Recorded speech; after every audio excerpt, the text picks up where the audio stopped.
airlines to resume normal operations. That was, of course, put in place during the government shutdown after the Trump administration had reported widespread air traffic controller shortages. The move today comes just a week before the holiday rush. AAA is predicting nearly 82 million travelers this season. That's an increase of 1.6 million compared to last year.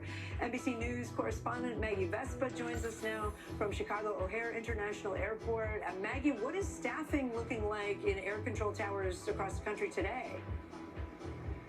I mean, Kate, in a word, it's normal. That's both according to the Transportation Secretary, who tweeted that out this morning or posted that out on X this morning, and also according to the latest numbers that we just saw on the FAA's website. There are zero, count them, zero, what they call staffing triggers nationwide. What is that? Well, that's when airports have so low staffing levels, such low staffing levels, specifically tied to air traffic controllers during the shutdown, that they had to implement widespread ground stops or ground delays. A little over a week ago, we saw our peak. We had 81 nationwide on one day. That was Saturday, November 8th. Today, again, we have zero. So truly, it's gotten back to normal across the country. We've also heard from all major airlines, Kate, United, American, Delta, Southwest. All of them tell NBC News they will be able to handle this anticipated record Thanksgiving travel surge and handle holiday travel as normal in the next couple of weeks or so, which is a huge point of relief for people in this airport. Kate, I told you last night I flew into Chicago. This was all anyone was talking about on my flight, just being so glad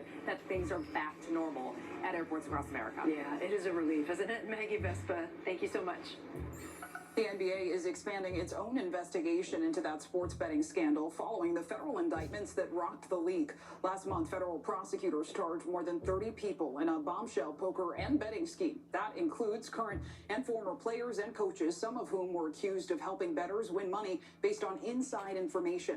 Now, according to a report from The Athletic attributing 6 league sources, investigators hired by the NBA are asking multiple teams for access to players' cell phones and other documents.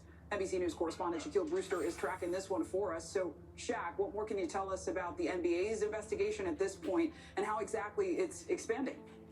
Well, the NBA is not detailing exactly how this investigation is expanding, but a spokesperson is acknowledging that they have hired an outside independent firm to go through those allegations that we learned about just last month. In a statement, the spokesperson is saying that as a standard in these kinds of investigations, a number of different individuals and organizations were asked to preserve documents and records, and they say everyone has been fully cooperative. Now, in this weekend, we saw in The Athletic, they said that teams in the NBA is requiring teams and individuals' cell phones, phone records, as well as some other personal documents. Reporter who reported on this story, I want you to listen to a little bit more of what he told me about the scope of this investigation. This is definitely a wider net. This is going to teams that were listed in the indictment that we didn't know about, asking them for records and documents to see what it was that the federal government saw. Now, his point to me is that this is the NBA showing that they are taking this investigation seriously. By the way, it's not just for members of the public, but they're facing real questions from members of Congress. A source familiar with the conversations telling NBC News that the NBA responded to a letter from members of Congress asking for more information about their investigation.